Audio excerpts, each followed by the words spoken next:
Hey, everybody. Welcome to the Santita Jackson Show, AM 950 Radio, the voice of progressive Minnesota. And we got our people from Venezuela, from Argentina, from the Gambia, from Memphis, from Atlanta. You all are tuning in from all over Chicago. It's a joy to be with you today. New York, of course, New York, New York. So nice. They had to name it twice. I am Santita Jackson, and we are on AM 950 Radio, the voice of progressive Minnesota. We're also on the Santita Jackson Show YouTube channel. Please go there. Hey, Robert, shalom. And meet us over there. Like and subscribe and thumbs up, thumbs up, thumbs up. Like the show, share the show, please. And please go to the Santita Jackson and Friends Facebook page. That's the only page where I get friends. So many of you, I'm so grateful that you reach out to me on Santita Jackson, but that's not where I am. I'm at Santita Jackson and Friends. I wish I could close that page, but you have to have a landing page. But Facebook let me know I'm losing Ronnie and Patrice, my dear sister, 1,000 people a month, because they kick you off the Santita Jackson page. But I need you to come on over to the Santita Jackson and Friends page. That's what the so-called fan page.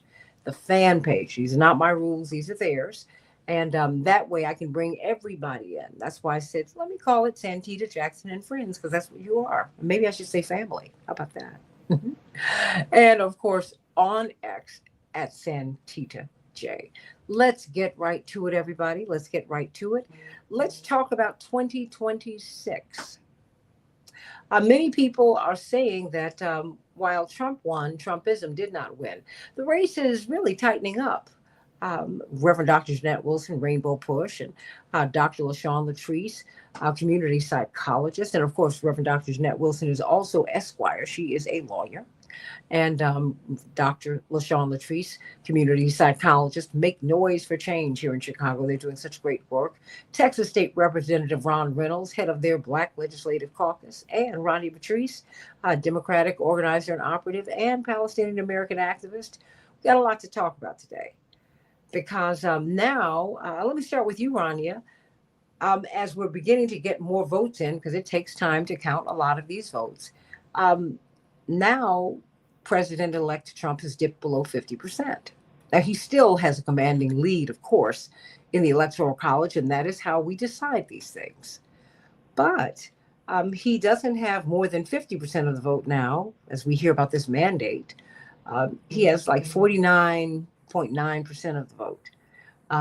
And Kamala Harris's numbers continue to rise as the votes come in, but not in enough places. That's just the way the Electoral College is set up. So it goes to, and as you dig down in the numbers, as I'm sure you have done, and hopefully the Democrats this time are doing a forensics. They're looking at what happened in this election, which is something that they did not do in 2016. They did not do what they call the autopsy, if you will. Hopefully they're doing it now. And now we're seeing that there were a lot of tight races in congressional districts and in state races, tight races that went to the Republicans, but they show vulnerabilities for 2026. Given our conversation yesterday about the Democratic Party and its viability, because they are struggling with working people. Absolutely.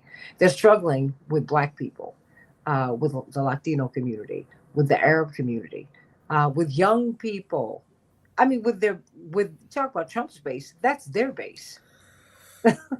So you tell Yeah. me, when you look at, I mean, what do you see, given the struggles that the Democratic Party has right now? Do you see the Democrats?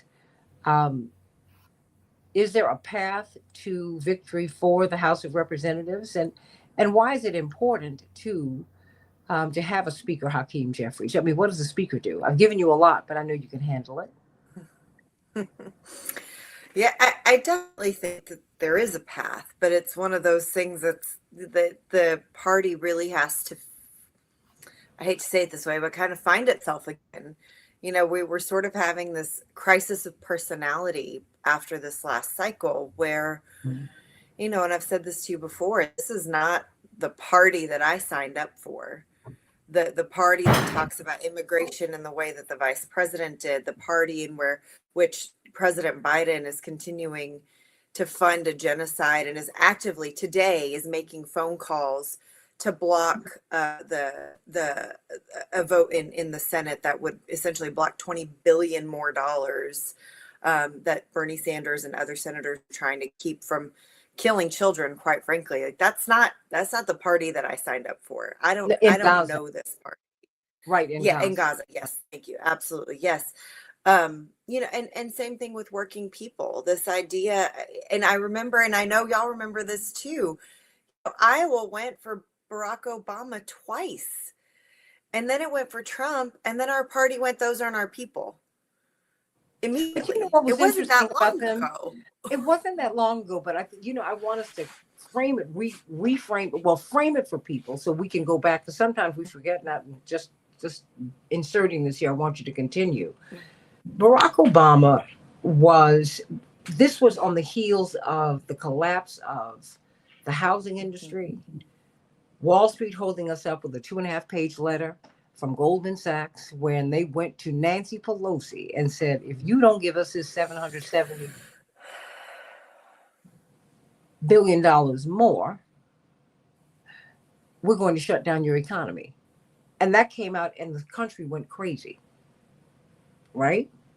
And so Americans said, no, we're not going to give you another dime. And what the government did was shut down the communication system and reconfigured it so you couldn't call through and you couldn't send but so many emails through. Remember that? And so he was elected in that context. We wanted someone to go to Washington and take care of this. And we continue to elect people who we think are going to take care of this and take it to the power structure. That's why I wanted to just kind of put that there, because Americans don't see the Democrats doing that anymore. They think Donald Trump's going to win. That's right. Well, and I think you're already seeing that some of that buyer's remorse on Trump. Mm-hmm. But the reality is we didn't make the case. We as Democrats did not make the case for what the alternative would look like. We tried to tack to the right and say, oh, we won't be so different from him. And which means if you're going to make the case, you can't make that case because that's not what you're going to do. Yeah, absolutely. And I do think you're right. 2026 is another opportunity. Another opportunity to make that case. And I do feel like Donald Trump, we can all but guess he's going to overstep. And he's going to do things that are going to impact people's lives in devastating ways.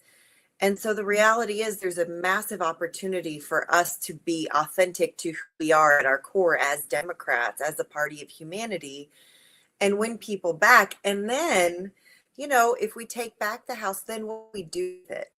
What does a leader, Hakeem Jeffries, do with it? And I think that's something that's really important for Democrats to talk about as well. Upholding the status quo after we take back over is clearly not a winning strategy. That's not what people want. It's not what people need. And like we've talked about on here a million times now, we have to talk about the economy in ways that people are living. Not about stock market. That's fine. We can talk about a healthy stock market. Great. But when somebody can't afford groceries or rent or bills or has to work 2 or 3 jobs to even just barely make ends meet, they're not thinking about the stock market. So that's my plea. If anybody's listening, if anybody cares, is can we just get back to the core of what our value set is? And I believe and hope it to still be humanity. That we are all citizens of the planet first. We're all human beings first. And yeah, that's my 2 cents. No, but it's not 2 cents. I mean, I hear you. I believe that. I'm just wondering if that is what the Democrats want to sell. They have moved so far to the right, and they've been trying to tack right for a long time. They're corporatist, favoring the oligarchy. I mean, you can't sell what you're not. They're selling who they are. Now they ran away from Bernie Sanders and they ran toward Liz Cheney. Huh? This is where you're to your point of that autopsy and the introspection and having honest conversations. That's part of it, right? You just named it. I think you're exactly right. These are not, we are not Republican light. We are not, this is not, and honestly, I really feel like all the labels kind of get us into trouble too. Uh, You know what I mean? Like, I say this all the time. I don't care what we call anything. Can we just help make people's lives better? I don't call it whatever you want. Call it Medicare for all, call it universal health care, call it, call it a climate crisis, or call it saving the planet, or I don't care. Like, call it whatever you want to do, but can we just do it? And Absolutely. drop the labels, and that's, I think you're exactly right. The way our party leadership has been, I don't think is where the country is. And we've seen this across any number of issues for years and years and years. And you've heard me go on this soapbox of, we elect people to represent us, and somehow they don't. Well, not somehow, we know exactly why. But it's, that's got to end, or our party is just going to continue to be in decline. That's what I truly believe. Mm. Well, Texas State Representative Ron Reynolds, what do you see, and what can be said to people that will convince them uh, to give the reins of power to vote the Democrats into power in the House of Representatives? I mean, Well, Santita, first of all, it's great to see everybody on. It's good to be on the panel. Rania, to me, is spot on, and she has her pulse and ear to, I think, the needs of the majority, not the elite, not the talking class, not the um, top 3%, but the majority of folks in this country.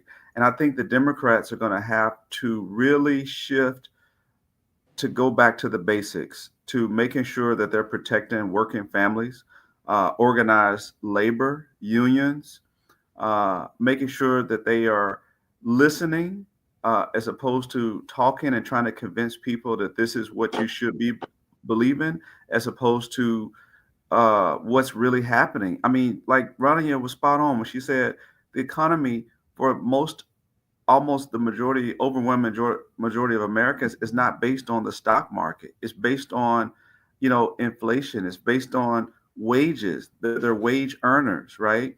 Most people live paycheck to paycheck, and the Democrats kept trying to say, "Oh no, the economy's fine." People kept going to the grocery store, and they kept trying to make ends meet and said, "What are you talking about? Who are you talking about?" And Trump was selling wolf tickets, but they were believing it because he was telling them what they wanted to hear. And so um, the Democrats are going to have to get back to those core values of making sure that those kitchen table issues are met. And that means real leaders. And I think Hakeem Jeffries is that type of leader. We know that there's a vacancy at the DNC for who's going to lead the party. I think people are hungry and thirsty for new leadership that has its pulse on the community, that is authentic, that is real, that is not try to talk above people, that does not try to denigrate people that aren't college educated. The majority of Americans aren't college educated. When Biden did student loan forgiveness, that was great for some, but for most, it didn't even apply to mhm. them because they aren't college going to college. They don't have a student loan. So we have to Well, you get know back to what? making. And if I may just interrupt you here, it sounded, as I was listening to people talk, it sounded like a bunch of elite people whining. Yes, Because that's instead of people, because people might not understand that, like at Howard, the overwhelming majority of people are on financial aid. that's right. That's I mean, correct. otherwise they would not have been able to go. The University of Chicago's undergraduate tuition is $100,000 a year today. Undergrad. I didn't say med school. I did Right. not say law school. I did not say getting a PhD in social work or economics. These are the things for which the University of Chicago are known. The undergrad. So when you're talking to the average American whose public schools in many respects are failing them, That's right. don't even have the option for vocational education now, which is as necessary as academic. when you talk to them about student loan forgiveness, and they certainly do need it. Yes, they're like this, huh? I'm trying to buy my groceries. Thank you. I need number one, where are the jobs? Why That's are right. why is it that every time I turn a product upside down, it's made someplace other than the United States? Thank you. Thank you. And Santita, I'll never forget on your show leading up to the election, you kept talking about that grocery store clerk who can't even afford to buy groceries where she works, right? Oh, You kept talking about that. And then it was like, oh no, what is she talking about? That's not real. You were spot on because you live and you talk to people that are on the streets that are working. And these are the same voters that either didn't vote or they undervoted or in some instances voted for Trump.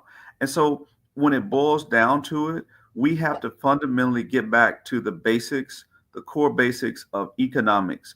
We didn't talk enough about economics, right? We didn't talk enough about jobs, about raising the minimum wage. I know many Democrats who are saying, well, damn, the Democrats had the majority in the House and the Senate and the White House. They didn't raise the minimum wage. Why didn't they do it when they had the power?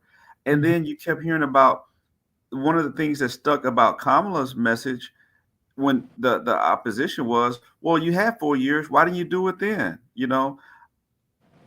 Although she could pivot and say, well, I wasn't the president, it was the administration. And you really didn't distance yourself from Biden. So that was a legitimate criticism. You had 4 years to do it and you didn't do it. So I think the Democrats are going to have to show action. They're going to have to regain trust that they lost. And they're going to have to really appeal to working families, to the working poor, to the middle class. And I think that is something that we saw is like, oh, they wanted to be preachy. We're not Trump because we don't have 34 convictions or we're more moral and uprighteous. But people wanted to say, well, but what are you doing for me? How are you making my life better? I understand you're denigrating Trump, but how are you making my life better? We didn't make the case of how we're making people's lives better. And that was one of the failures of this last campaign. And that's one of the things that I think we need to pick up and move forward. And that needs to be whoever going to be the new chair of the DNC. They need to be a transformational leader that can break the cycle of what you did yesterday and look about today and going into the future. Same thing with Hakeem Jeffries. I love Speaker Pelosi. She served great, but now it's time for you to be your own man and get out of her shadow. Okay. Now I'm speaking truth to power. Other people aren't going to say it, but it's time for Leader Jeffries to do that.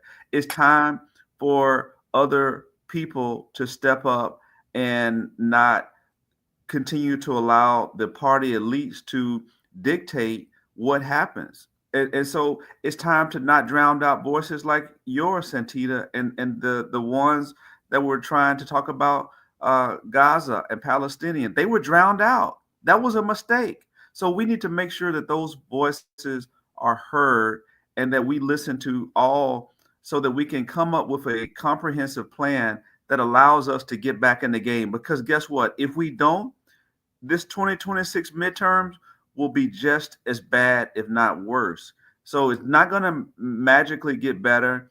I do believe Trump is overplaying himself with these nominees, Linda McMahon for Secretary of Education. I mean, come on. So I think he may be overplaying his hand, but don't just assume that people are going to be so frustrated and they vote Democrat. You have to come up with a plan. You have to Wait, give them something to want to vote for let me tell you something something. you want to vote against. State Representative Ron Reynolds from Texas and Rania Patrice, Democratic operative, he is choosing some people who are outliers. And they are, if you listen to, because I happen to like some of his nominees, I want Robert Kennedy to take it to Big Pharma. I want to ask questions about medicine. I do. I don't have to agree with him 100%. I want Tulsi Gabbard. I want her to talk to President Assad of Syria. I do. I want some people to do some things. Because what's happening, the way things are going right now, this is not working. It is not working. And to not question the intelligence community, I think is very dangerous. And maybe they will take me off of YouTube and whatever else for saying this, but it's true. That's ridiculous. Not to mention the ridiculous. You're not going to change anything. I mean, people want to know, you know. But I mean, I'm wondering if the party, if the message needs to change, or if the party does, because you can't change the message and then and sell and sell a falsehood. Because I mean, the fact is, Kamala Harris ran away from Bernie, and she campaigned with Liz Cheney. Because Liz Cheney said, "I'm in alignment with her," and I'm like, "Whoa, really? Well, now isn't that interesting?" I mean, Rania, that's how that works. And so, I mean, Representative Reynolds, I mean, you got to go into the community and not sell it, but talk to people. That's right. And they're going to ask you these questions, and they should. So, I mean, the message needs to change, but the party needs to change first. I mean, they're still they're trying to revive Rahm Emanuel, for heaven's sakes. We talked about that yesterday. I mean, so come on. I, And everybody And else they Santita, have, yes, Santita, David Axelrod is actually pushing this nonsense. yeah. And guess what? He could be very successful at it because they've got And so that money. tells me that Obama may have his fingerprints on it. And may have look. They're all on the same team, and he can't come in here wagging his fingers at anyone else again if they don't want to fool with these folks. That's right. Because in Chicago and those of us around the country who saw smoke rising out of the body of Laquan McDonald, those of us who support public schools, who when he was mayor, he said to the teachers union president, Karen Lewis, may she rest in peace. Well, we're gonna close these schools because 25% of the kids ain't gonna make it anyway. Are you for real? Do you know how insulting that is? So where you can't sell that? Dr. Latrice, I want to hear from you before because you know the lawyers always they like to listen to everything that they want to respond. I'm come to Reverend Dr. Wilson, Esquire. Everybody said what they got to say. Dr. Good LaShawn. morning. Good morning, everyone. I am sitting here laughing. I'm kind of like in my stomach, like, oh God, this is a mess. But I was just listening to everyone, and I agree with a lot of the things. But here's my take. I do not think in 2 years that the Democratic Party is capable of turning things around. And the reason why is because if we just listen to what we talked about yesterday, you have a person like David Axelrod and possibly Barack Obama pushing for someone to lead like Rahm Emanuel. Well, it says a lot about the progress right there. And then if we flip over to President-elect Donald Trump, he's making these radical moves, putting people at the head of things that people are like in utter shock about. But my thing is, for the last 8 to 12 years, nothing radical has happened. They had every opportunity in the world to do some radical things, but instead, what did they do? They chose to go with the everyday norm. And so the everyday norm is what got us here where we are right now. So now things have to almost be completely turned upside down in order for the resolve to change on the other side. So I don't see changes happening. What I see is an uprising of a third party or alternative to the Democrat and Republican Party, because I think the two parties together have completely screwed things up so bad.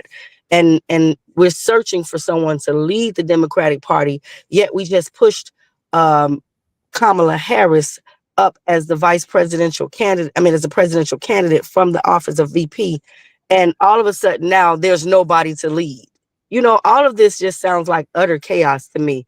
And I think they have to go back to the drawing board, because if they're mad at Robert Kennedy for questioning certain things that he questioned, that shows you right there that that's not the side I want to be a part of anyway. Reverend Dr. Wilson, Esquire. Well, I think there are several factors that we have to consider. The The United States is built on a series of laws known as the Constitution. And so while we may have differences with various individuals, we have to have some structure of government. And I think the Democratic Party failed miserably in organizing and having a comprehensive plan. This is where we're going. This is who we need to take us there. The Republicans didn't have the people initially, but they have had a plan for decades. And every presidential election, they roll out the part of the plan. They have candidates that embody the plan. Our challenge is we did not have an understandable plan that resonated with people. Now you have, for example, Nancy Pelosi has picked Hakeem Jeffries to succeed her as Speaker of the House if uh, if the Democrats get control of the House. Well, that is a very powerful position that most of us never thought about. We don't even know how powerful the Speaker of the House is. That's the next one in line after Vice President if something happens to the President.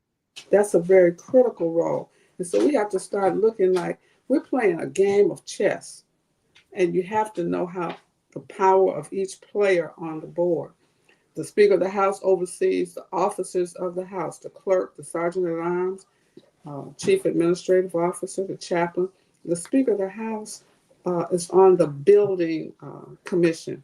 The Speaker of the House appoints the parliamentarian. That means that Speaker is regulating how people can present ideas, issues, and stuff. The Speaker of the House appoints the historian, the general counsel, and the inspector general that investigates members of Congress. And so it's a very powerful position that we don't focus on because they're down there in D.C. doing whatever they do. We have to, the Speaker of the House controls the audio and video. And you know this, Santita, being in media, he who controls that microphone and the video can turn you on and off at will. And so that's one piece. I think the Democrats failed miserably in campaigning. They did not do, and I repeat this often, Reverend Jackson in 83, before the year 84, was running for president by going to 11 southern states, registering people to vote, and encouraging people to run and vote at the local level. He had people running for county commissioner, running for offices that had not been, no black had been elected to since. Wait, hold on. He said, when I win, You win. you win. Wait a minute. When I win, you win. And guess what? Mabel Tang out in San Francisco won. Nydia Velasquez won. I mean, just Barbara Lee won. I mean, Bernie Sanders won. And so the idea, that's the idea. We're not doing that. No presidential candidate, including Obama, ran bringing in people who were going to go to state legislative bodies, people who were going to go to county boards, people who were going to go to the House and the Senate. You have to run all the way down ballot. If you just run for the top loses and so does the bottom. And that's what happened this time. We did not run a comprehensive down ballot campaign. People didn't even know who's running for you. They didn't even know that Congress people were all running for re-election. They didn't know that because no one at the top, in the middle, they didn't put funding in these races. We lost the Senate and the House because we did not focus on the power of the Senate and the House. And now the president gets to appoint basically whoever they want. I don't agree with any of his appointments in terms of their ideology and what they might do. But I understand he has the power to do that. And he, unlike some of the Democratic presidents, he exercises his authority completely, fully. Even if it's irrational, he will exercise his power. Biden could have done much by executive order that he has not done. It would have at least lasted his 4 terms so people could see what progress looks like. So I think the Democratic Party has to change. Third parties are difficult to amass resources and get people. People say they don't like what they have, but you're not supporting what you don't have. Nobody beyond a 1% supported a third party candidate. And that Well, has been, they kept kicking them off ballots. I mean, well, but he get has to clear. have resources and people. There was no groundswell around the third party candidate. Everybody talks third party when they dislike the first and second, or the two parties that exist. You have to decide to strategically and work over time. You remember when Reverend ran in '88, after the election was over, there was a groundswell. Let's form a third party.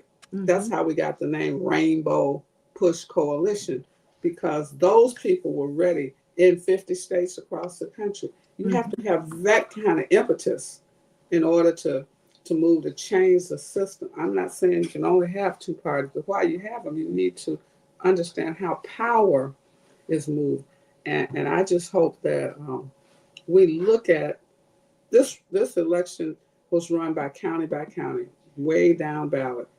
Ordinary people felt that they were getting involved in something. They were going to see a measure of change like they hadn't heard before.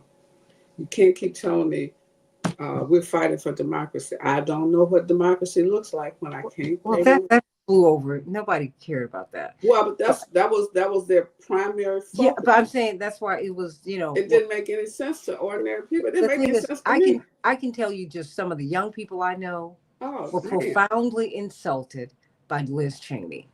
These are 22, 23, 24, 25-year olds. They said, "Are you kidding me?" I'm just telling you what Well, and some I of talked. these young people I know, and I'm just saying to change the message, which I think is important. But you gotta wait a minute. You gotta change your mission. Oh, of course. Because no, it's not enough course, because the message and the mission have to be one. And I'm not so sure. Stay right there, because we got a couple other people jumped in, but I want you to finish your point, Reverend Doctor Jeanette Wilson, because because I think there is energy for another way, another party. I do.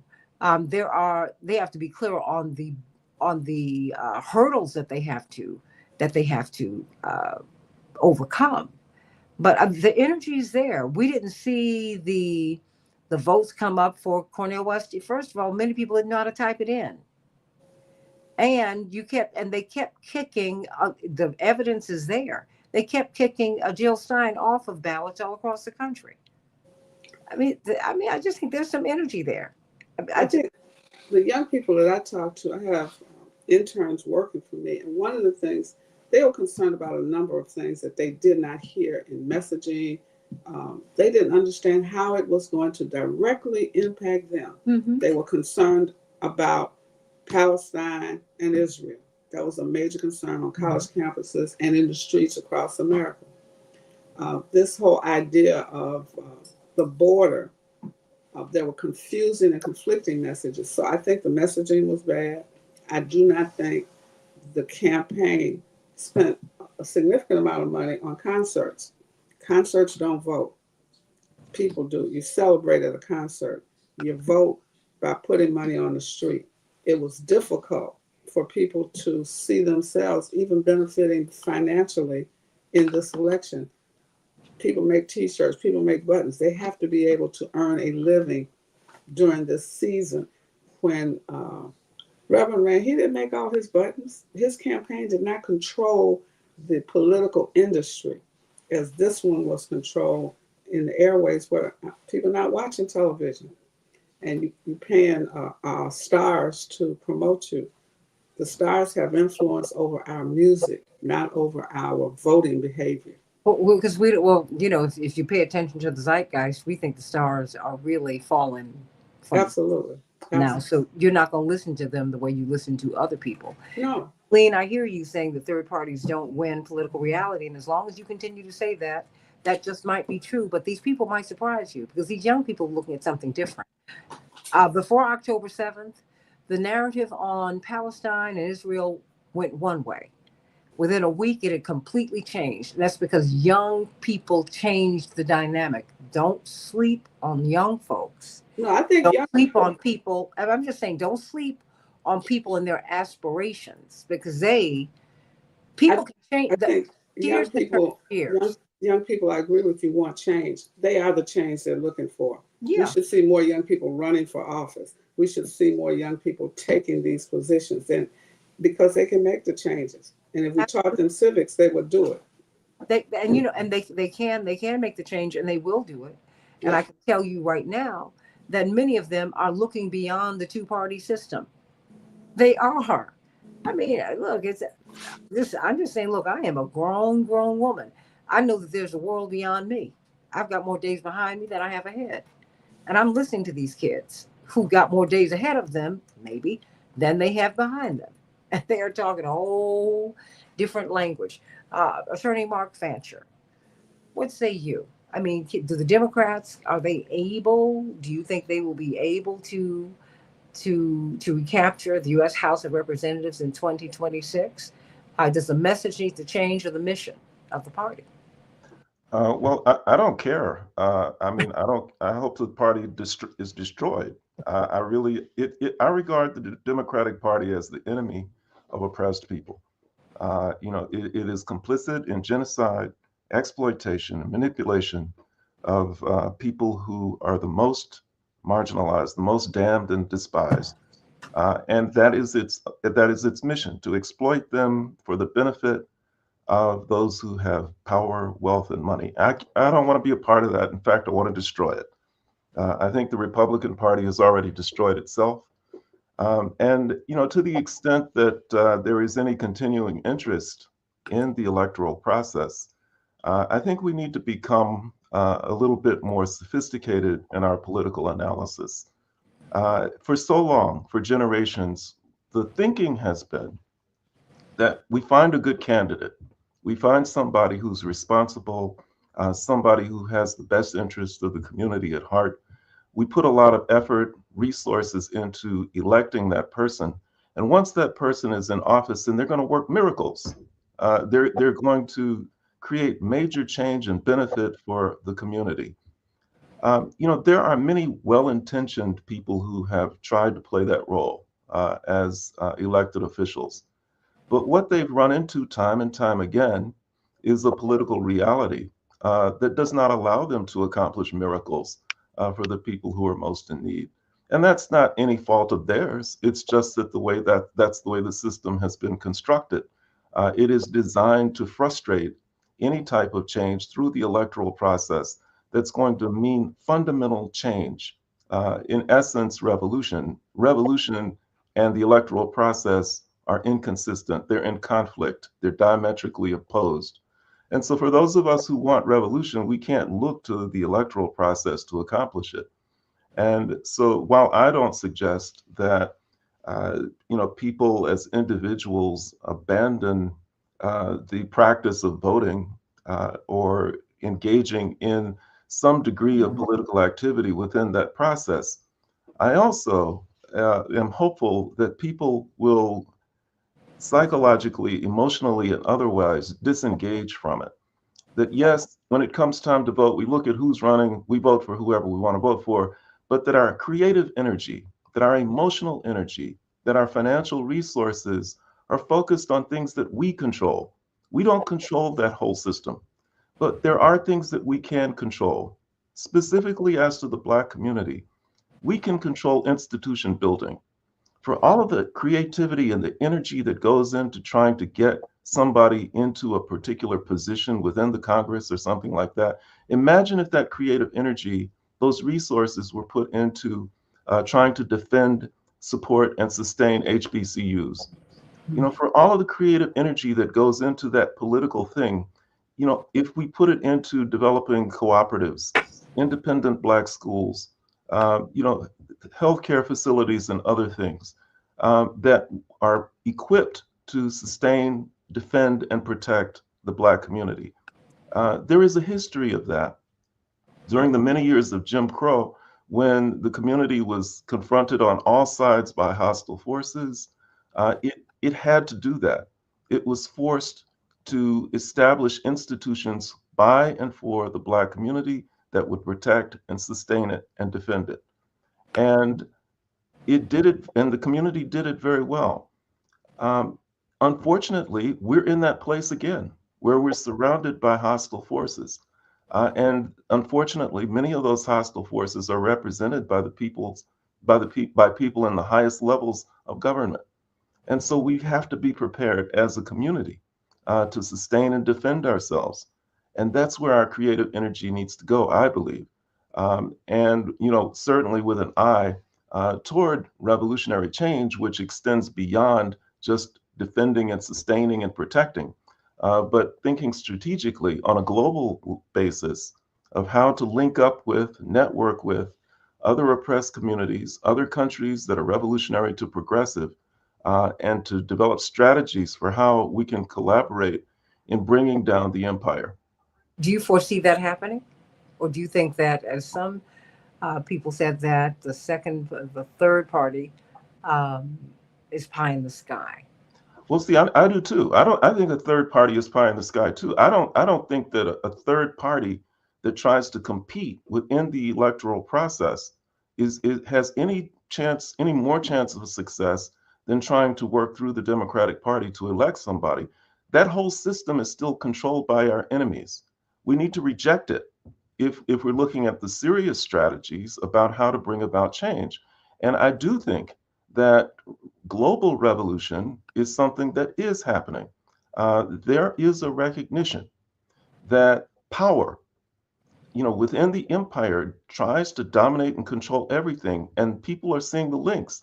People are waking up and seeing the links between the struggles in Gaza and struggles in places here in the United States. There's communication back and forth between people who are trying to strategize and figure out how to attack a common enemy.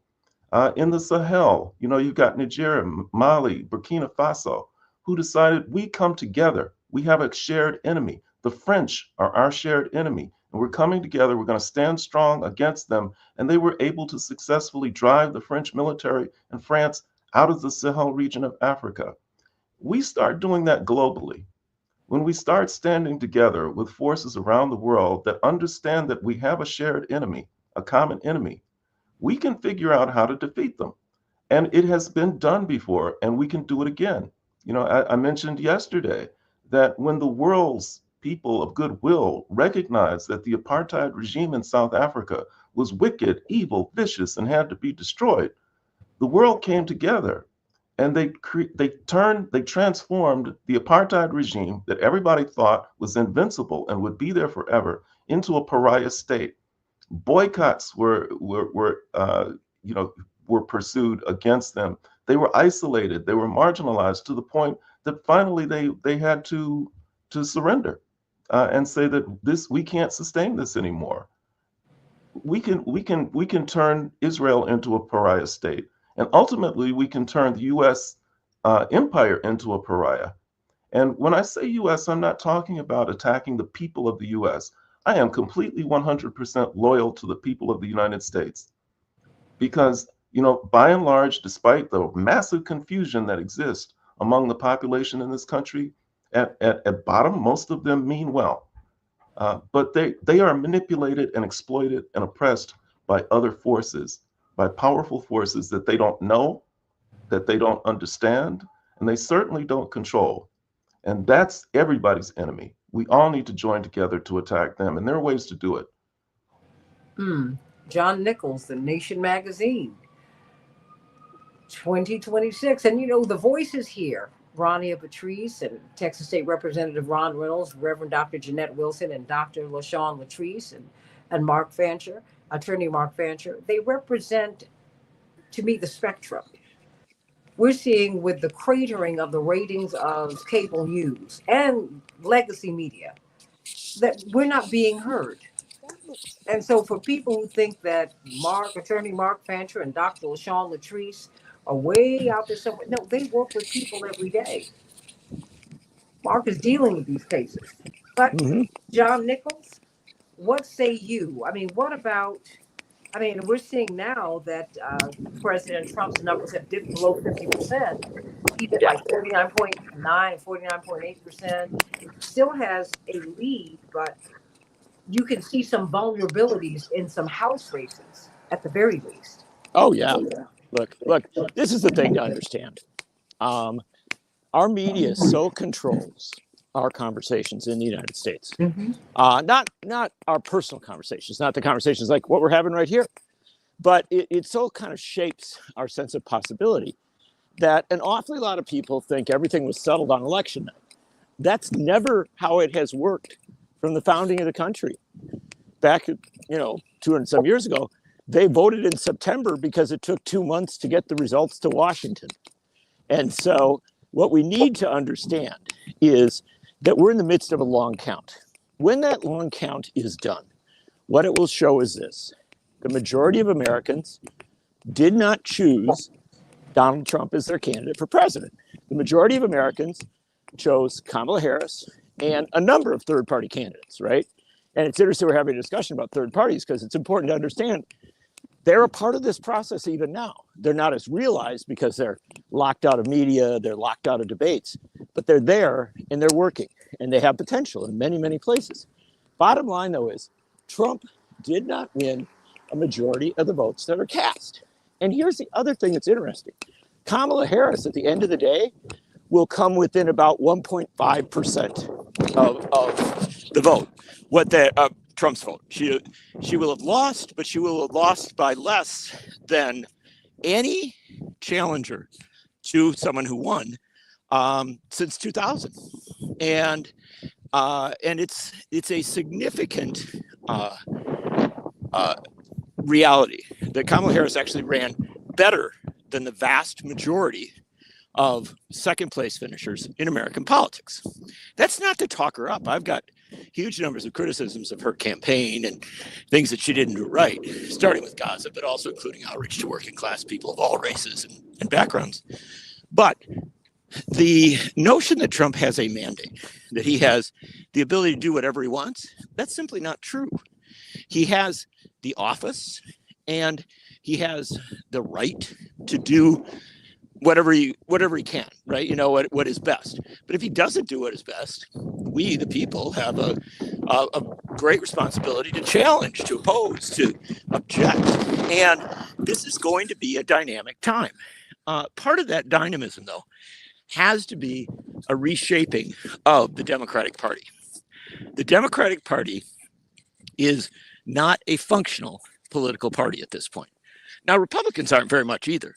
The fact is, Republicans were so weak that they got taken over by a reality TV star who was out of work.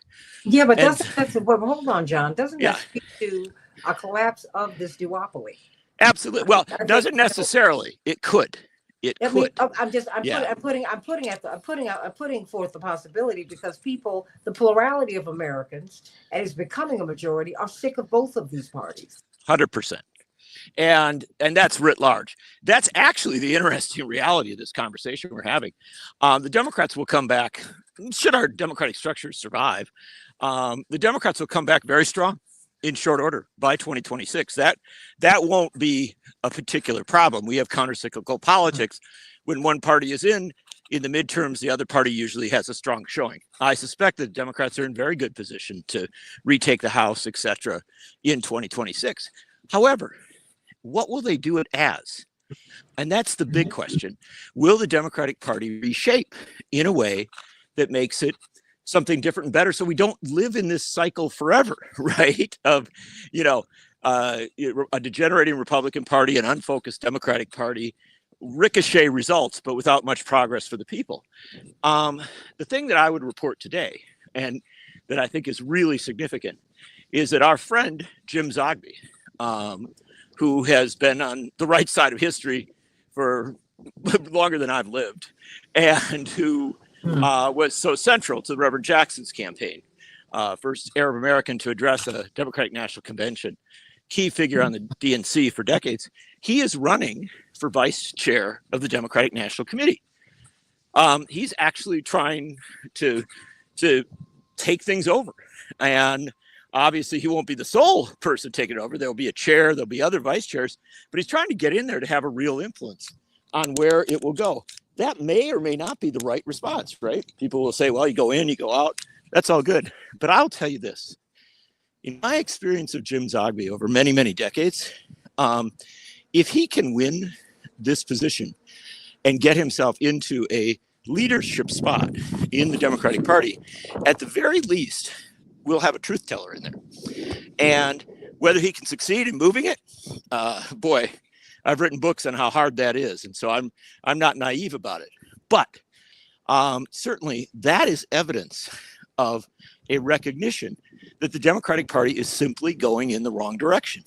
Bernie Sanders saying the same thing. A lot of other people stepping up and saying, this just isn't working. So I think we're going to see in these coming months a opposition to a lot of what Trump does. And I think that's fine. I think we'll also see a fight for the soul of the Democratic Party. I think that's actually more important, because unless the Democratic Party can, get out of the grip of the big donors, the insiders, the people who have pretty much controlled it for the last, many, many decades, unless they can get out of that grip, we're not going to really break this cycle. And so what we'll have is Trump, who will fail on many, many fronts, and then a Democrat who will fail on many, many fronts, and then back to somebody, J.D. Vance or somebody else coming who will fail on many, many fronts. The bottom line is this country can't afford constant, ongoing failure. We have to break the cycle. Whether it's broken inside the Democratic Party or outside the Democratic Party, not my concern. As long as it is broken with an eye towards strengthening the great mass of people, working people, multiracial, multi-ethnic, along the vision of the Rainbow Coalition, unless that's done, we're kind of on a doom scrolling cycle, and we really have to break it. And the last thing I'll say on this, and I know we're getting done here because I know I have to go on, I'm sure other people do, but the last thing I'll say that I think is really important. Today, Senator Bernie Sanders in the U.S. Senate is bringing resolutions, 3 of them, with support from a number of other senators, though certainly not enough, to stop sending weapons to Israel. That is where I think, as we talk about all these other things, where a lot of energy should be going. Not because we're necessarily going to win this fight today, but for the first time in history, you understand this? First time in history, this issue is being put on the table in the United States Senate. So for all of our frustrations of this last year, it is important to understand that a people's movement, driven primarily by young people, has forced a radical change in the discussion about our policies in the Middle East and about genocide in Gaza. We are not losing every fight. We're certainly not winning every fight. I don't want to be naive or foolish about any of this.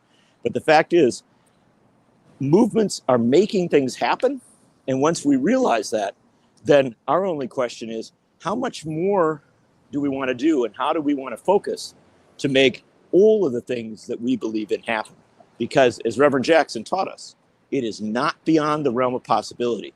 What we believe, what we conceive, we can make our reality.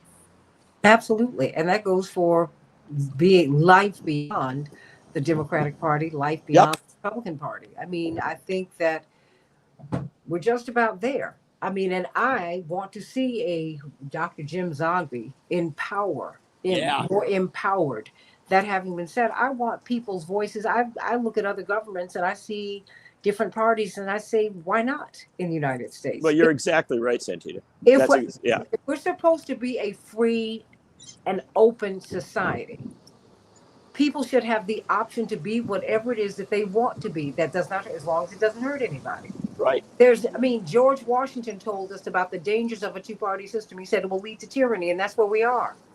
I need to get a minute from everybody because I'm tight on time. Santita, can I take that first minute only because I'm literally got people waiting on me. Okay, here. well, literally, I need you to come right inside of it because I got to get other people out.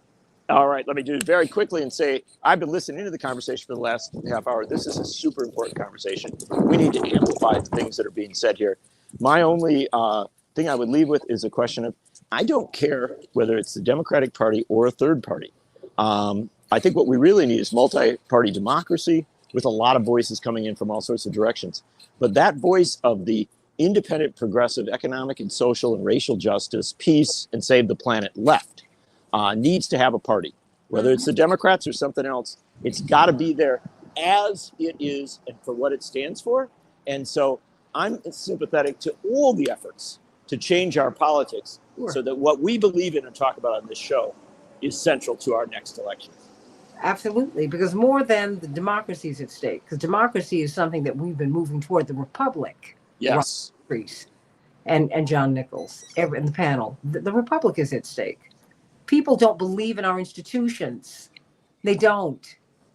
And when you have this much disbelief in our institutions, Rania, we got problems. I didn't say we have trouble. We got problems, big ones. Rania, the final minute. Your Yeah, thoughts. I'm going to go backward a little bit and then forward, but I have to say, just so my brain doesn't bust, I am all about the disruptor. If anybody looks at my whole career, I've always worked with the disruptors. But you mentioned RFK, you mentioned Tulsi Gabbard. Big pharma is a massive problem. They need to be gone after. But I also have a huge problem with somebody that's a vaccine denier and science denier. I feel like Tulsi's incredibly dangerous too. Unfortunately, I have my own personal experience with her. I don't like, first of all, Robert Kennedy's stance on Israel. I don't understand because it's inconsistent with everything else that he's doing. All I know is that he has been one of the top environmental lawyers for the past 30 or 40 years. And up until about 10 years ago, even Rolling Stone honored him for the work that he has done. But somehow or another, he steps on some tripwire. And this tripwire is a tripwire. These are questions that I hear in the Black community every day. Because our children are sick. And parents are not even allowed to ask questions. And that, to me, in a free society, is very dangerous. When I don't have bodily autonomy, as someone who is a descendant of slaves, I just had to have your baby. I'm the reason you got gynecology. I'm the reason we have gynecology. Because this man operated on Black women gynecologically without giving me anesthesia that he would give to white women. So now I got to wait. Let me close right here so I can get out for AM 950 radio. Just stay right here with us. We're going to continue to talk for a second. I know everybody's got to go, but I got to cut things off for AM 950 radio. Santita Jackson, Rania Patrice, Texas State Representative Ron Reynolds, John Nichols from the Nation, Attorney Mark Fancher, and Dr. LaShawn Latrice. We are signing off, but you all can stay here while we continue this conversation. I will continue to run this, but at 57:18, we are out of here. Santita Jackson, AM 950 radio. Rania Patrice, you were saying, and I'm hearing you because I just, you know how we roll on this show. We can disagree and hug it out. Absolutely. Of course. Oh my God. And the thing is, I agree with you. He scares me a little. But I'm saying here, you don't have to. That's not my requirement. You and I've had this discussion before. All I require is that people be respectful. That's it. Yeah. I'm good with that. Absolutely. Well, and the dialogue is important. And the reality is he has said a lot of really important things. I also agree with you that, obviously his stance on Israel, I don't even understand. I can't. No, I can't take it. See, and that's how he lost me. He lost me on that. But on asking questions about medicines and medical outcomes. I mean, the Netherlands are suing Bill Gates as a country. Bill Gates is not allowed into many spaces in India because he tests his medicines on African and Indian children. He doesn't do that over here. He doesn't even do it in Appalachia. I got a problem with that. Of course. Oh my God. Of course. And people have gotten on me about it. You can get on me if you want to. I'm just saying to you that when I'm looking at what I want to be able to ask the questions. It is unscientific to have articles of faith. You know this as a scientist yourself, Dr. LaShawn Latrice. Scientists question everything. I majored in chemistry for most of my college career. There is nothing, even when you go to seminary. When you get to seminary, the first thing they tell you is that God is not real. You have to make a case for God. That is the point of seminary. The point of science is to prove or disprove a hypothesis. Yep. When you can't ask questions, Yeah, that's not science. That's not science, right? That's when not you science. can't No, that's propaganda and that's something else. That's brown shirts. And wait a minute, no, I have to go to Europe. That is slavery. You know, so, and that for me is a real problem that I can't ask any questions. And, you know, and given the experience that my ancestors have had in this country, I mean, indigenous people, and they're part of me too. They were given blankets with smallpox in them. What? You got tens of thousands of indigenous children who are being found up under these schools, church schools. I'm not supposed to ask a question about that. Yeah. No. No, What's frightening to absolutely. me is if you continue to put the same people or the same kinds of people in charge of these agencies, at least shake it up. And if I find Yeah. out they're wrong, I can live with that. But I can't live with what we've had, and neither can most Americans. That's why Americans are looking at both of these parties and they're saying, "Oh, please." No, and when that was the thing I wanted to say very, very quickly is our country, I really do believe our country is way too big for two parties, everything else aside, for only two parties. But I also just have to say, you know, organizing a third party is not somebody popping their head up every 4 years. We got Oh, to absolutely. organize in It's if a you sustained were being movement. serious about this, absolutely. You That's organize right. communities from the bottom up, you know, from dog catcher on up. That's so I just had to say that out loud because I agree. I just think this No, but that's this country's way important too big because for wait a minute. parties. When Reverend ran for president, there were more than 70 Attorney Mark Fancher, Dr. LaShawn Latrice, and Representative Reynolds. Ronnie, there were more than 70 push chapters around the country. His activism was sustaining the movement. Yeah.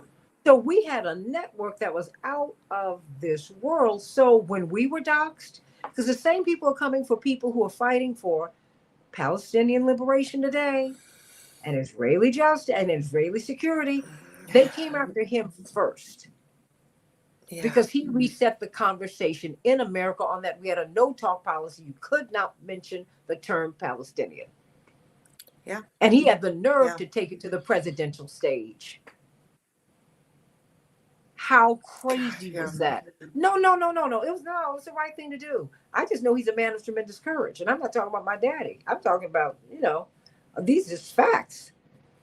And I'm saying that Absolutely. now I mean, yes. more and more people are like, look, this is not working. We're seeing the voting gap close, right?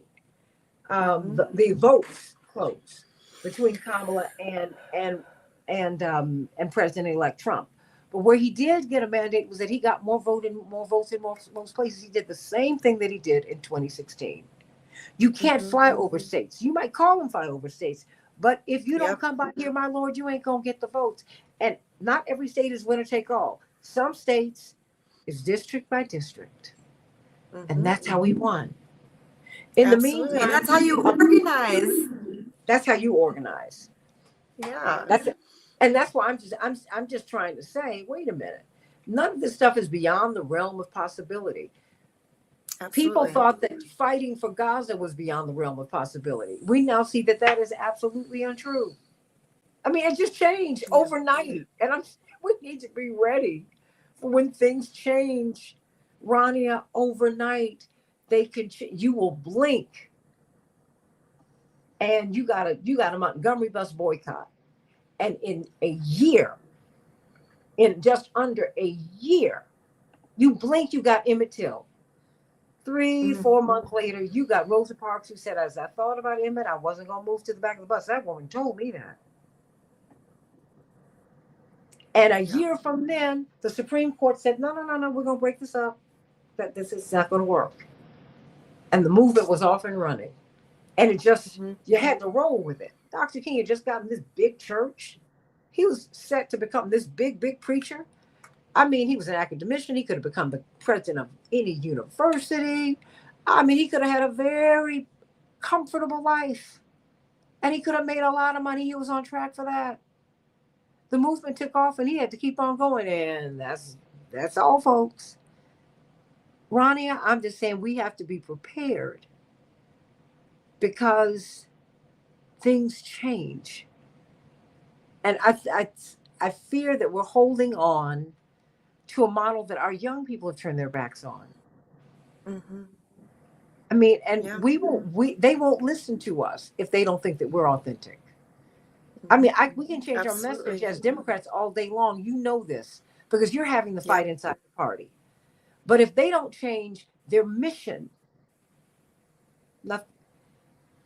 they can win and they will lose at the same time. Absolutely. Because people, Absolutely. when people feel betrayed, they leave you. In all Mhm. relationships, hello, my girl. In all relationships, when betrayal comes in, it's can you get that trust back? Mhm. Okay, I was just making it personal for a minute, but making it real. You got to go to therapy over that and figure out if the marriage is going to last, the relationship. Yeah, I make it personal. People feel that sense of betrayal because they're not eating out here. Mhm. And you know, Dr. Latrice and Ron Reynolds and we're talking to people. I'm only sharing what people are talking about, what they come up to me and say. And I hear you Trump fought to keep RFK on the ballot, and then RFK fought. You don't know. Let me tell you something. This is a big fight. We don't know what's going on up here. This is a fight that's above my pay grade. But you know what's not above my pay grade? High groceries. What's not above my pay grade is at the university that is down the street from me. That is down the street from me. Down the street. It is. I'm in the University of Chicago neighborhood. It's $100,000 a year, Ronnie, to go there. Undergrad. And when I look in the neighborhood, Americans aren't going to the University of Chicago. They can't afford it.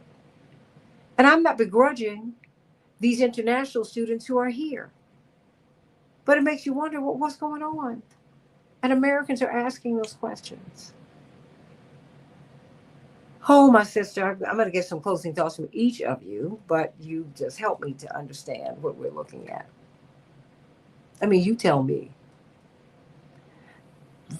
2026, what's I the think path? it's exactly what you said at the top, and you said it again now. We can't, this is not just a messaging, because young people, especially, but not only young people, pardon my French, but their BS meters are off the chart. And saying authentic and authenticity can be really buzzy, but people feel it. They know when you're not being real. They know when you're, you know what I mean? And so, and it's tough to say that because obviously Donald Trump lies a million times before breakfast, but he also lied in a way that was speaking directly to the pain But so many of that these people are lying. feeling. I mean, they're lying. The Yeah. current administration is lying when they're telling you that they're fighting as hard as they can for a ceasefire. They're not. Absolutely. Or you're weak. You're the weakest No, they're superpower not. in the world. They're lying. Exactly. These contracts. Exactly. Come on. They're not telling the truth. They're not. Yeah. No, absolutely. But I do think that just what you said, what I said at the top too, we have to recenter ourselves. We have to recenter ourselves on people and the reality of people's lived experiences and the reality of the daily lives that people are actually living, not the way the 1% is living, but the way the average person is living in this country. Mm-hmm. And if we don't do that, I think we could still win in 2026 because of an overcorrection, and then we're just going to lose again because there's going to be nothing behind it. Mm-hmm. And that's not winning. And you said it. That's exactly what you said. We could win and still lose. So we have to get real. Because that's 2028. But it's more than that. Most folks don't have that long. Yeah. I mean, the cashier that I've been talking about, they don't have that long. They don't have another campaign cycle. They don't have insurance, or they're underinsured. They just they're trying to figure out rent. They don't have that long. And it is unfair that the people who are in line to become trillionaires are taking everything from everybody, and they're watching people starve. That's just wrong. Yeah. And still, I'm not supposed to be able to ask a question about anything. I'm just supposed to take this. I don't do assault well. Let me just put it that way, okay? Yeah. Texas State Representative Ron Reynolds. Yeah, I said it. I said it all. Yeah. Because I think that we're way off the mark. If we change the message and no mission and there's no change in mission, we already saw the Democrats they decided not to have a primary, Rania. And Dr. Latrice, who does that? You say you're fighting for democracy. How do you do that? How do you throw out 14 million votes? Well, you have to understand, we got to get to the election. No. Y'all, I think y'all might have known something already. This is just a little too clean. This happened too quickly. Something about this stinks to high heaven. Well, Santita, what I would say is the conversations that we have here are so authentic. They're so not non-scripted, non-talking points from the talking heads. And I think that is what the kind of conversations we genuinely need. It's refreshing to hear Rania's perspectives and Dr. Latrice's, because you don't hear those within the mainstream orbit. Those conversations are muted.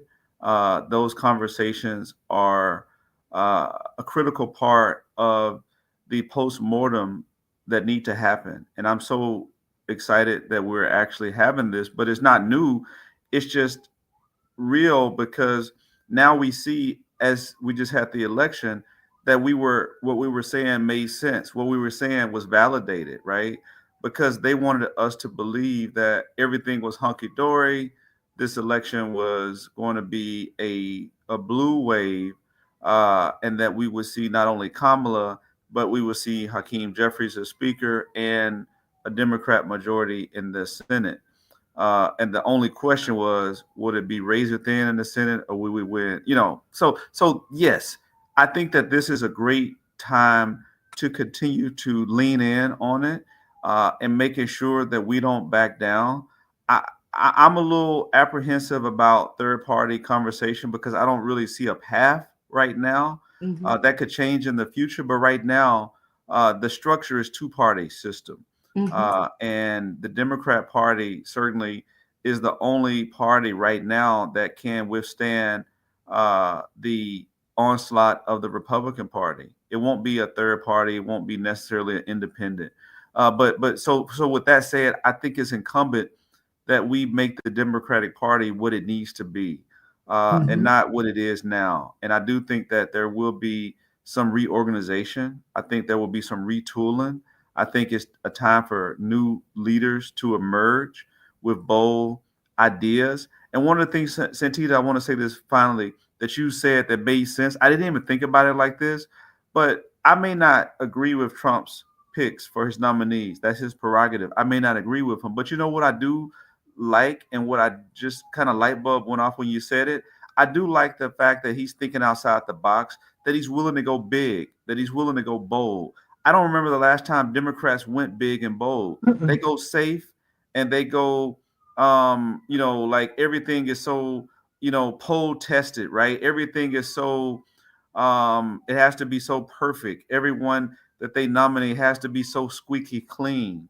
And I'll never forget having conversations in the barbershop, and I do go to the barbershop to, but when I go in there and I talk to people, and it's like, when they talking real, they say, man, y'all just be promoting them square ass ends.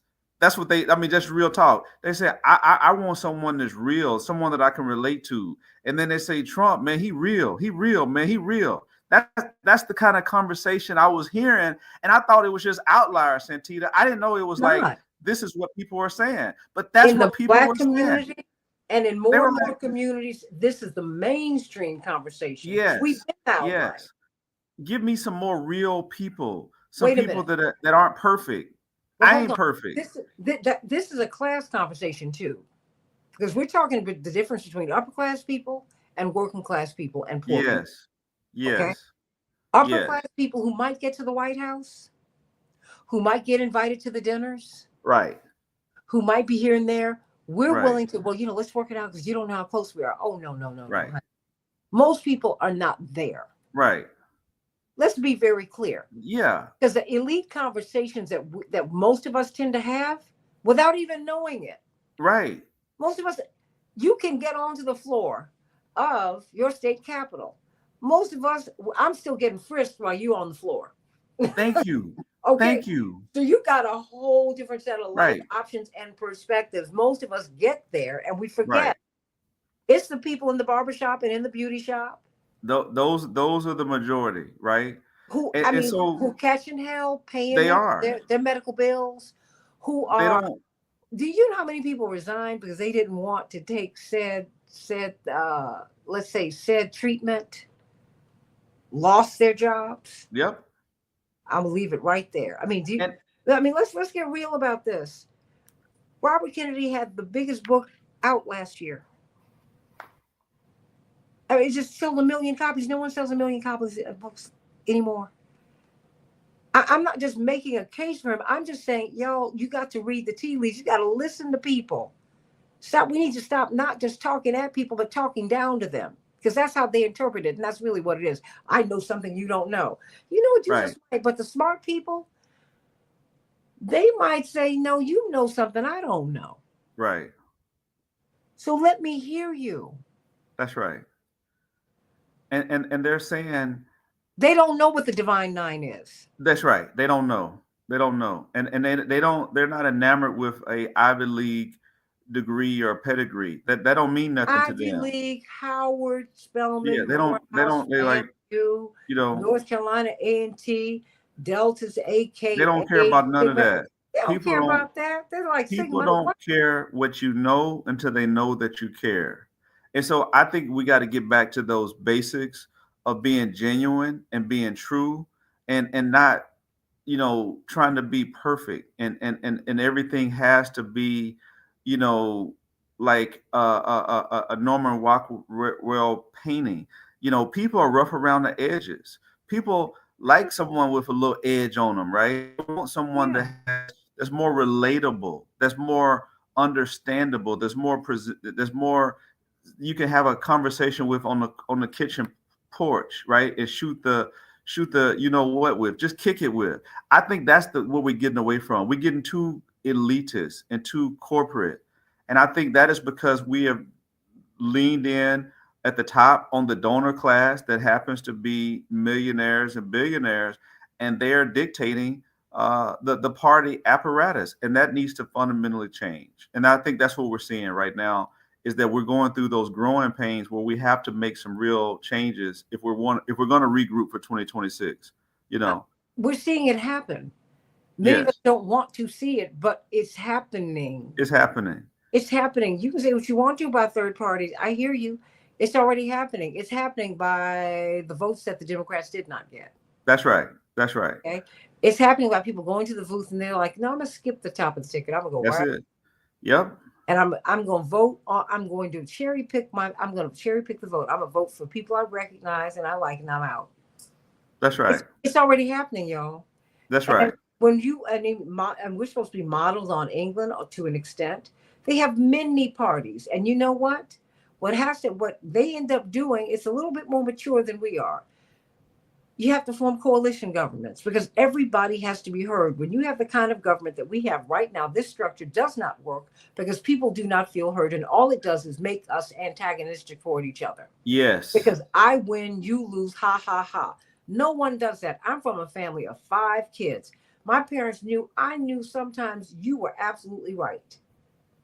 But since you all had to go up to a set of rooms together, and my mother would say, your father and I might not be here. My father would say, your mother and I might not be here always, but I need y'all to be friends. We had to figure out, okay, what's the takeaway everybody can have so that everybody can get something, if it's only a lesson. That's right. You can't have a winner take all system. I thought we broke that up with the Jackson campaigns. The Electoral College in many states is still winner take all. That is crazy. It doesn't reflect what's happening out here with people. It doesn't. We would have a fight right now if we had a proportional Electoral College system. Because right now, basically, it's almost Trump has a slight majority. It's slight. He just won in more places. But if you broke it up in a whole lot of places, Kamala would that Electoral College gap would shrink. That's right. Yeah. That's why you have to be open to changing things. Don't say the things are pie in the sky. We thought That's right. freeing South Africa would be pie in the sky. Do they still have problems today? Absolutely. But guess what? We kept pressing and Jim Crow fell. That's right. We kept pressing, slavery fell. Yep. Don't think our freedom was handed to us. At some point, our slave masters were afraid to have us in the house. That's right. Everything can change, but you have to be the change that you're looking for. You keep looking for God to. God dropped his son down here. You didn't believe him. So what? You got to get out here and make the change. Faith without works is dead. It's dead. Yes, It's man. dead. So what you Amen. gonna do? And you don't need a constitutional amendment to get off the electoral college system. That's right. The states just have to. Each state has to agree to it. If That's each right. state agreed to get off the electoral college system, it would be ended. That's what That's that's right. what I've had the people on here to tell you. No, it doesn't require a constitutional amendment. No, it doesn't. It doesn't. No. That's right. So I mean, Dr. Latrice, you just Yes. what's on your mind? You are giggling. Oh my goodness, I can't believe it. What's going on? I agree 100% across the board. I have been having this electoral conversation about the electoral college for a while, and I'm talking about why aren't we saying anything? But I just want to say this. I did say the election, like you mentioned earlier. I said the election seemed like a fixed fight a long time ago, and I know you probably remember this. I kept saying, how in the world are they structuring this entire candidacy built off of this last minute, jet? It just almost seemed like they just wanted to just throw something out there and people were just supposed to accept it because everything was about what we put in front of you. We want you to just go with. But I'm also an individual that believes in asking questions because the questions that I ask and I ask of others, I believe have saved my life in so many different respects. So as an advocate, a community psychologist, it's like we can't even move forward without going back to the grassroots of things and just thinking about extending that inclusivity across the board, young people, poor people, people who have been disenfranchised, returning citizens, whomever. It's almost like there is no way in the world we're going to move forward and change anything if we don't acknowledge all of these things that have kind of been compiled for us to just believe this, believe that. No, I'm not thinking about that. I think about the people I talk to who are impressed with aligning themselves with the White House, like some of these organizations. Oh, I went to the White House. I took a picture with the president. And I'm thinking about that other group of people who are like, so what? What does that mean? What have you done? What is that going to matriculate to in the community? So forget about the big eyes. Let's go back to the people that are really trying to impact some change. Do I think we can do it in a couple of years? Absolutely not. But I do think that in order for things to really change, people are going to have to really adapt to this whole mindset that the regular norms that has been placed in front of us has not worked in years. And people are moving away from it. Yep. I mean, and that's it. People are not doing the norm is changing. So just be open to it, everybody, because the change is happening right now. But it's happening. It's happening. There's something that is changing. Americans want change, and you know what? Americans are going to get it Mhm. eventually. And Clarissa, you like my hair, bless your heart. You said freedom to try to look like a white woman with that colored horse hair. Well, actually, it's mine. But I'm not mad at you. At 61, I was told that I need to change my hair color. And I continued. It got we lightened it and lightened it until we found a color that works for me. Actually, most people like It's it. beautiful. Well, I know I do. So I can't be intimidated by that. But I tell you what, if I wanted to wear, I have had every hairstyle known to Black womankind. My mother cut off my hair when I was 6 because she wanted me to have what she called a poodle fro because that was the best we could do. And because she wanted to disabuse of then when I got to high school, I had an inch of hair. My mother cut it all off. She never wanted she did that with my sister too. Because she didn't want us to have. She said, I wanted to disabuse you of the notion that you needed hair to be beautiful. Mm, I You know know, that. and so I don't. If anyone has watched my shows, I've worn a bun for about 10 years. I did that. I wore my hair kicked out for a bit, then I pulled it back because I like to wear jewelry. And big jewelry, you can't do big hair and big jewelry. But that doesn't bother me. I hope that maybe I can inspire you to find something that works for you. How about that part? Yep. Just find something that works for you. Because I tell you what, number one, I'm very happy when I get up in the morning, and all these lovely gentlemen love it too. And my sisters love it too. And I hope that you find something that works for you. Really. Right. And at the end of the day, I really hope that we will begin to engage in conversations that are constructive.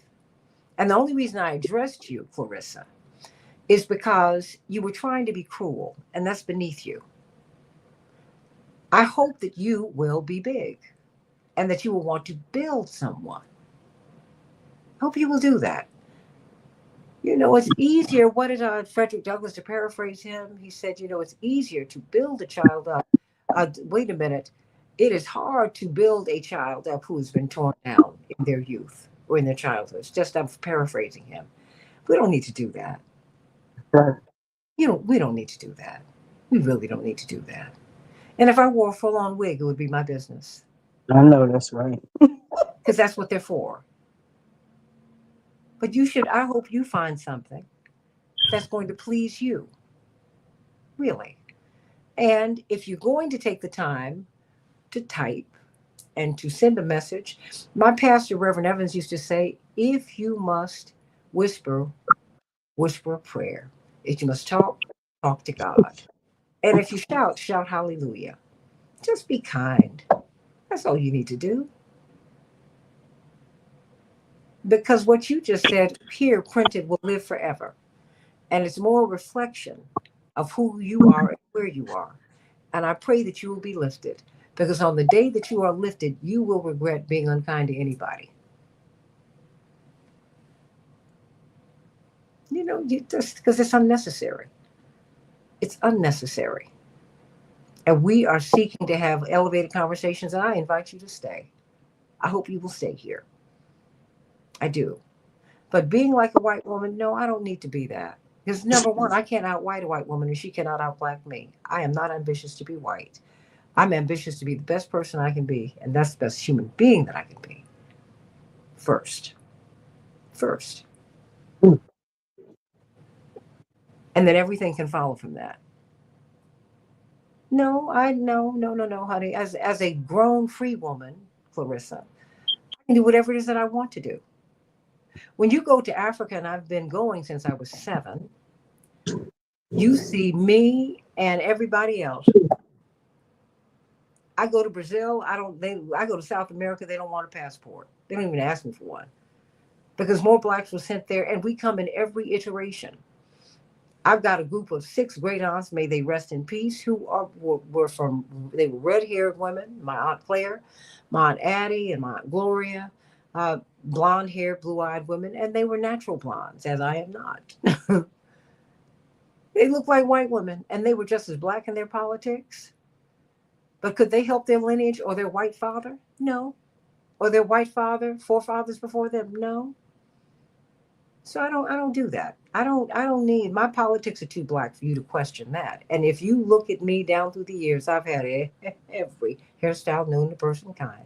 But when I was 40, Mrs. Betty Odom, who is the color of ebony, she's one of the most beautiful women you would ever see, and she broke much of the color barrier. She and Janet Langhart in television. She and Janet Langhart were black women who were on television on NBC and CBS in the 60s. And of course, Janet Cohen is now married to the former Secretary of Defense Cohen. She told me, and I just had weight loss surgery, and I was, Dr. Latrice, I was losing weight. And she said, well, you know, as you go undergoing this transformation, honey, and I've known Mrs. Odom since I was about 3, she said, it's time for you to change your hair color. And I was like, whoa, wait a minute. What do you mean? She said, how old are you? I said, 40. She said, yep, it's that time. She said, you can't see it. And she's a registered nurse, and she's an esthetician. And she Betty O's Cosmetique. I encourage you to go to it in Hyde Park. Betty O's Cosmetique. She's the black woman who brought. She was married to a very, very, in addition to her own successful career, she was married to a very successful dentist. And you could look Dr. Herbert Odom up. He became a boxer at some point, girl, that he was featured in People magazine, Today Show, everything. Because he also had an interesting story because even though he became a top dentist, he was also he was dyslexic, and all of his life he'd been told that he was ignorant and stupid. But he overcame all of that and became a top dentist. And then he decided in his 40s he wanted to be a boxer. Oh, girl, he went on and did that. But she told me, you need to change your hair color because you don't see it, but there's something in the coloring that changes something. And she said, that's what gray helps you to do. But she said, I know your family doesn't gray for a long time. Gray is their highlights. So this is what I'm doing. But I hope, my dear sister, that you will not be poisoned and try to spread poison. Really. I'll be blonde. I'll be whatever color I want to be because I've paid the price. I'll keep on doing it. And if I wanted to go bald, I could do that too because I can do that. So there you go. But whatever you do, try to be kind to people. Just try to be kind because your unkindness is revelatory to others about you, not about the person to whom you direct your unkindness. Remember that. Dr. Latrice, do you have anything you want to say before we go? Yes, I just love it. I love these lessons. I love these multi-layered conversations, and I'm just inspired. I'm glad that that you have a platform where you can not only um, allow the diversity across the board, but you can also be a good teacher of it as well. So I am extremely inspired. I love the fact that you use those opportunities for teachable moments, and I just enjoyed this entire conversation today. It was a lot of different levels, a lot of different people engaging from where they see things, their perspectives. That was phenomenal. But I also like the fact that there's always optimism in the end. Oh, absolutely. And you know what? Everybody give Clarissa some love. Don't be unkind to her. Um, because there's always something broken when people try to be unkind. And you want to be a healer. You don't want to be someone who's hurtful. Absolutely. Heal people, seek to heal people. And broken people seek to break others. Just don't you do that yourself. Don't be guilty of it. And just let that be a lesson to you. I've seen enough in my life. I've seen enough unkindness. And my takeaway from it all is to be kind and really try not to respond um, to that which is meant to break with another break. I want to heal people. I hope that will be part of my epitaph, that I really try to leave people better than how I found them. I hope that I leave the world better than how I arrived. So there's that. So, Clarissa, thank you for the opportunity to say these things this morning. Had you not said these things, I wouldn't have been able to say the things that I've just said and breathe into other people something good into their lives. So it's all right. Okay, that's right, Ashley. You know Dr. Herbert Odom, Meharry Medical College. That's right. He was diagnosed as dyslexic. Oh, he went through school, his whole school career, people thinking that he was stupid. But see, it was a black school who believed in him and who saw his genius and saw the fact that he wanted to work hard, and they gave him the chance. And he went on to have a very successful career and became very, very, very successful man and very generous. And so you just make sure you do that too. But he was quite a fellow. Look him up, because when he went and started boxing, everybody, because he was a very dear friend and he was a neighbor, everybody said, "Has he, girl?" Dr. Latrice, my mother said, "Herbie, have you lost your mind? You need your hands." But look, he had fun. And we went to the amphitheater to see him box, and it was packed. So everybody, it's all good. And Andre Parker, what did you say? That's what my pastor used to say. It's nice to be nice. It's nice to be nice. But honey, don't stay tuned. Now that I've been changing my hair, I don't know what I'm gonna do next, Dr. Latrice. But if I do anything else, I'll, That's right. I'll just bring you up and you'll just be surprised. I love it. I love it. I love that Oh my God. unpredictability. Hey, come Oh, on with it. Come on with it. That's how I like to be. well, I want her to be all right because that's you want people to be all right. It's okay. It's okay. It's okay. I've heard it all, honey. My sister was called a green-eyed monster when she was 5 on the bus. Wow. She was surrounded by some 13-year-old girls, and they backed her into a corner on the school bus. And she was 5. She had not had her 6th birthday. She was a few weeks away from it. People can be really cruel. And I've seen people look at my brother Jonathan and say that he doesn't belong in the family because he's dark. You can't win with some folks. CJ, you can't worry about that, but it's all right. Okay. Did you say, Ashley, you said all states except for Maine and Nebraska have a winner take all policy with the Electoral College, right? Where the state looks at only the overall statewide popular vote, which is crazy. That's crazy. And it's not an accurate reflection of the will of the people. That's the thing. But that was not what the Electoral College was ever meant to be. Hmm. As we grow as a people, as an American people, we have to make some decisions about who we are and where we're supposed to be. See, this is where we got to grow up in our politics, excuse me, and make a decision about who we are. So think about that. What kind of government do you want? What do you want it to look like? What do you want it to be like? Do you want mandatory military service? Do you want mandatory service where I mean, we thank soldiers for their service, but we don't thank teachers. We don't thank garbage workers. If garbage workers go on strike, we would die. Yeah, these people carry our filth. The things that we stand back like this and go, ooh, let me put it in the trash can. Well, they pick it up and put it in their arms and risk getting sick themselves. Our values are off, everybody. Way off. Way off. We can do better than this. And you're right, Bernadette. People in pain tend to be cruel. And that's why you try to seek to be a healer. So don't even worry about that. But I'm going to stay blonde, darling. So thank you, girl. I'm going to do this.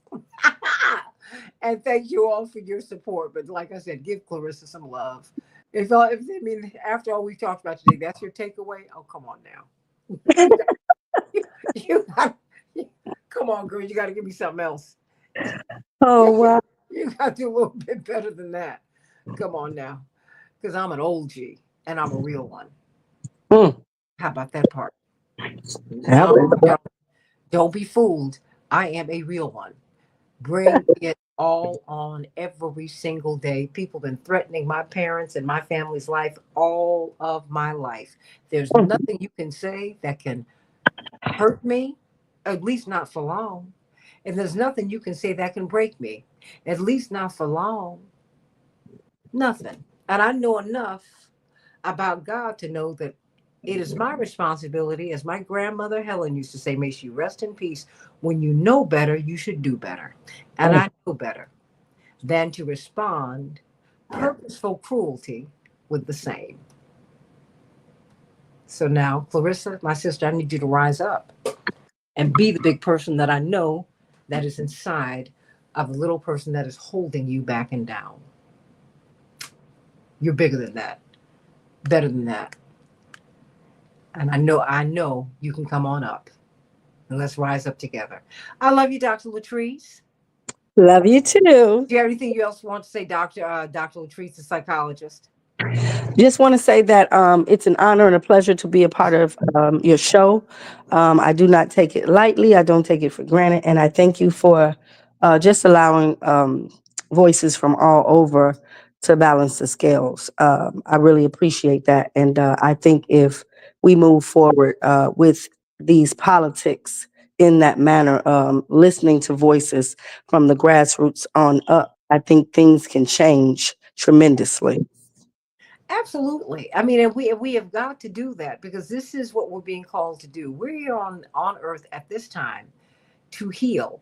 Whatever, I mean, and don't reflexively react to people. I mean, just even these Trump appointments, find out who these people are Hmm. first. Look at Tulsi Gabbard's record. She was a Democrat up until about 8 or 9 years ago, but something turned her off. Principally, a lot of lies. And they've turned me off too. We talked about that yesterday, Dr. Latrice. Now, I have not followed her path, but you need to find out who she is, who she's been, and why she's here, and what she's looking to do. Same thing with Robert Kennedy. Do you think it was easy for a Kennedy to leave the Democratic Party? A Kennedy? Mm. He's not a normal guy, y'all. This is someone who was standing with his father when his father got the call that his brother had been killed. He followed his daddy into their home office, and his daddy called the CIA and said, "Did you kill my brother?" Then they called the FBI. "Did you kill him? J. Edgar, what happened?" He's seen some things. Don't act like this is like the normal everyday guy. Huh? Then his uncle has a plane crash. Everybody thought that was strange. That was about a year later. Then just after his father gets the nomination, and people were afraid for him to go in because they thought if he became president, he'd ask questions about the killing of his brother. They kill him in the kitchen. They said Sirhan did it. Sirhan was standing in front of him, but the kill shot was over his ear. He was shot from behind. Please. Yeah, Dr. Latrice. Yeah. He's a little different. So I'm going to listen to him. Because he has lived life from a whole different level. He played at the White House. Most of us are trying to score tickets to visit.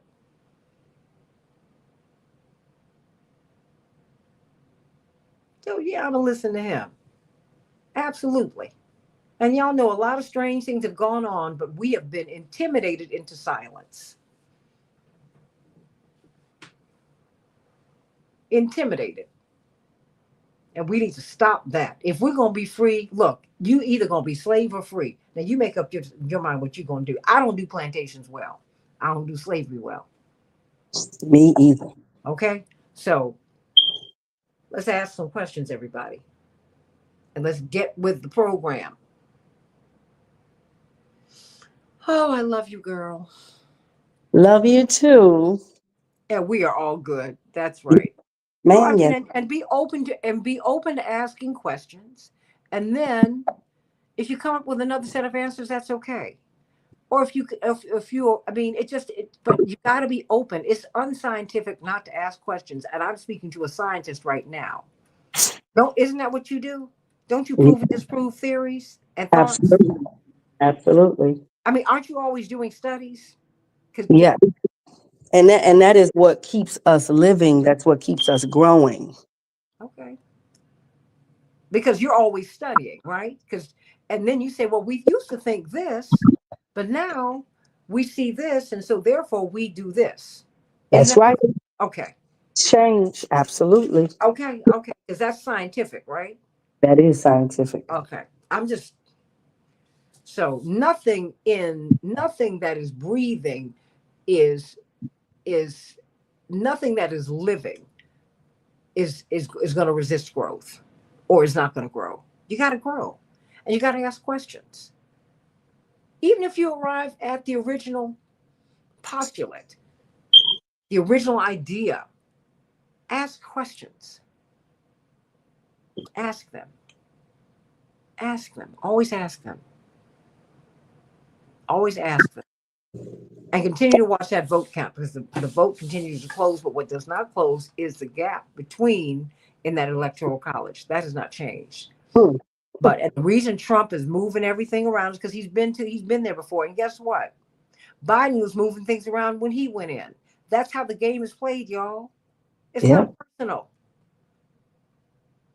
Actually, they were not in some grudge match before us when Trump and Biden were meeting the other day. In fact, Biden looked very happy. And his wife wore red when she went to go vote. Hello, you tell me about that piece. Now I wear red because I'm a Delta. I also wear a lot of pink and green, but that's another story. Because I love it. My bedroom's pink and green. I love it. I love it. I love it. I'm doing it. But she was throwing off some signals, I think. So everybody, let's just keep on, keep on keeping on. So we are, but I just love you all to pieces, and I want to thank you for being so kind and so loving, and for being part of the family. I really do. And that's right. Our godmother, Irene Ware, who was a legend in radio, Dr. LaShawn Latrice, this is my godbrother Andre here. He said, Mom Irene used to say, love is what love does. So tell someone you love them and mean it. And I love all of you, and I mean it. Yeah. That's she used to close out her show every day. Maybe I should start doing that. But that's true. Tell someone you love that you love them and mean it. Do that. Tell someone that you love them and mean it. And mean it. And just really, everybody, try to be kind. Remember, Otis Redding sang the song, Try a Little Tenderness? Just be kind. Y'all be kind. Be kind. Be kind. At the end of your life, you're going to regret every unkindness that you gave to someone, every unkind thought, every action that hurt someone. You'll be looking for people. If you notice, haven't you noticed this, Dr. Latrice? At the end of people's lives, if they have the time, if they're blessed with time to say goodbye, all they want to do is make things right with you. That's right. We should live like that every day. My mother, boy, she's a piece of work. And my father says, when I get up in the morning and my knee hurts, I know I'm alive. If my wife is raising hell, I know she's alive. They've been together 63 years. And my mother called me 5 times one day in the space of about 15 minutes. No kidding. I was like, huh? What? What? I want you to go to Google and look at this. And I want you to order such and such. And I want you to go. And I'm like, she knows. Literally, I was on the air. So I'm looking at sometimes I'm looking at the phone because I have it on buzz. My mother is calling. She doesn't care that I'm talking. But I had to stop and say, you know what? The beauty is that my mother at 80 wants to spend time with me. I'm grateful. Not only that I have her, but she likes me enough to want to spend time with me.